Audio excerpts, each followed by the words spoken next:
Hey guys, welcome back to the Lawrence Life. I wanted to make a video to recap our COVID experience and how we got through it, and just kind of recap the whole storm that we went through. And we'll talk about things that we used, and just so I know there's a lot of people that are wondering about vaccinated versus unvaccinated and supplements and medicines and steroids and things like that. So I can only share from our experience, and that's what I'm going to do. I'm not going to share all the specific dates and days that things happened because it would just be way too much information. So I'm going to do a basic rundown of what happened and what we did.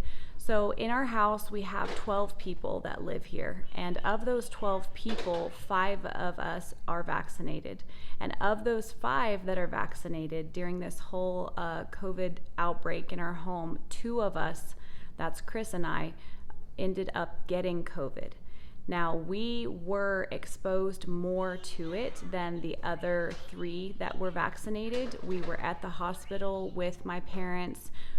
We were around them before they knew they had COVID, when they already did have some symptoms.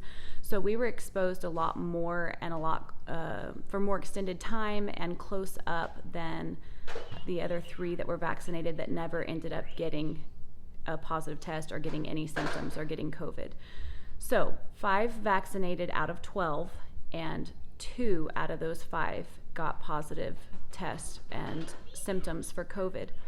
The ones that were vaccinated that got COVID, which were Chris and I, we had symptoms for about 3 to 4 days each. Mine was just exhaustion, and Chris's was exhaustion, and he also got some congestion and coughing, but it was still, he was feeling much better after 3 to 4 days. Now the other 8 people that got 7, the other 7 people that got COVID in the house that were unvaccinated were of varying range of ages. So Hannah is 15 months old, and we could not test her. However, we do believe that she did have COVID. She spiked a high fever for a few days. She did have a little bit of a cough, not too bad, and you could just tell she was worn out, did not feel good at all for a couple of days. So it didn't last too long for her. Chase, who is 6 years old, tested positive for COVID, and before he tested positive, he had a dry cough, and he said his throat felt swollen. After he tested positive, I immediately put him on budesonide, and that's a steroid nebulizer treatment. So he would do a nebulizer treatment once a day with a budesonide steroid in the nebulizer. And I did that immediately after he started showing symptoms, and then after he got his positive test, and he showed immediate improvement. He did not digress anymore, and he was back to himself the next day and didn't suffer from anything else after that. I did continue with the budesonide treatments for about a week just to make sure. And then our 14-year-old Cash, he's almost 14, he tested positive, and he did have symptoms, and he is very healthy, very fit, very energetic 13-year-old, and he was wiped out. He was in his bed for days. He had a horrible cough. He said he had body aches. He felt exhausted. He had a headache. He had it pretty bad, and I know that they say that if you're younger, then you don't have it as bad, but he had it pretty bad. I will say that his oxygen was never affected, so I was checking his oxygen.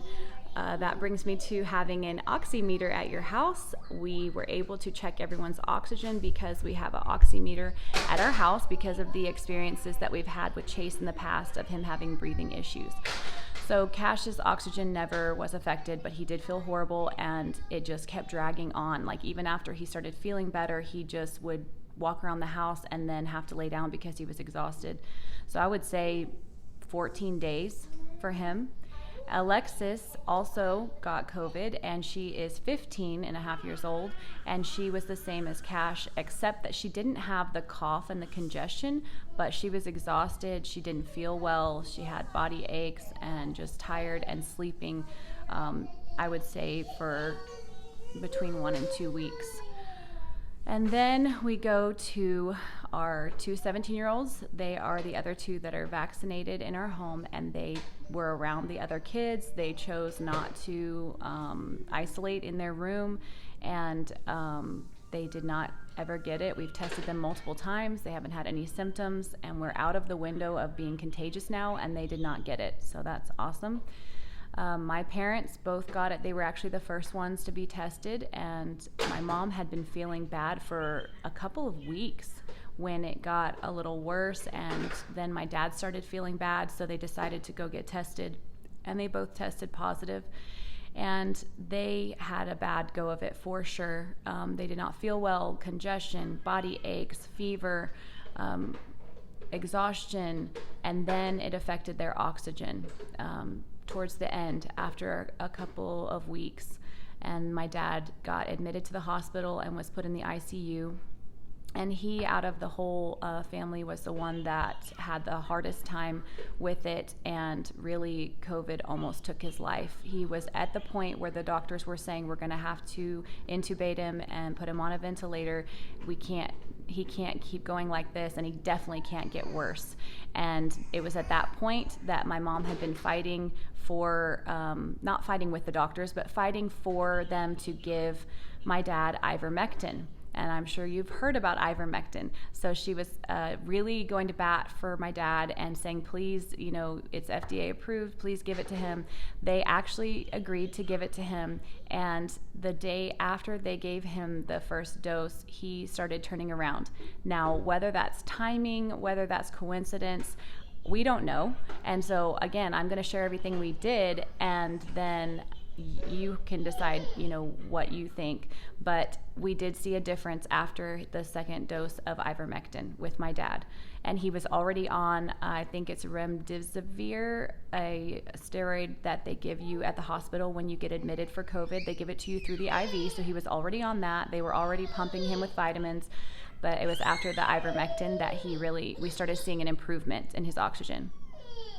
My mother-in-law is the other person that got COVID, and she was admitted to the hospital as well and put into the ICU, and her oxygen was low, and they put her on the remdesivir also, and she was able to start improving on her own without having to take ivermectin, and her oxygen improved enough where they let her come home after 3 to 4 days in the hospital. My dad was in the hospital for over a week, and they were really surprised actually how fast, once he started improving, that he was able to come home. My father-in-law is the oldest member of our household. He is almost 69 years old. He was also one of the ones that was vaccinated, and he did isolate in his room, but he was exposed to my mother-in-law while she was positive for COVID and didn't realize it, and he did not get COVID. He hasn't had any symptoms. He did test negative. And so we're very happy about that, because he is older and he does have some other health concerns. So we definitely didn't want him to get it. We didn't want anyone to get it. But so that's everybody in the house and who got it and who didn't and how it affected them. I will just tell you that I already mentioned budesonide. We used budesonide for Chase, and then ivermectin. Chris took ivermectin, and my dad had ivermectin at the hospital, and we did see good results from that. We were given a list of supplements to take, so we immediately all started taking those supplements. When I say all, Chris and I and my kids started taking the supplements, and those are vitamin C, vitamin D3, elderberry, quercetin, zinc, and I think that's it. I took a multivitamin also and gave that, and then melatonin, and I don't know what melatonin does while you're fighting COVID. I don't know the benefit of it. I've always heard of it for sleeping. So someone said, well, are you taking melatonin just so you can sleep better? But we weren't really having a problem sleeping. So I'm not sure what the benefit is. That's just the list of supplements we were given. So we wanted to hit this with everything that we could and give our body the best chance to fight the COVID. Now, COVID is not finished with our family. My brother-in-law actually has COVID right now, but he lives in a different house. And we have my 2 nephews staying with us because they were not exposed to him very much because he's been working a lot. So we had them come over, and they don't have any symptoms, and they're staying here to try to protect them from getting COVID. But my brother-in-law has it. My sister's there taking care of him.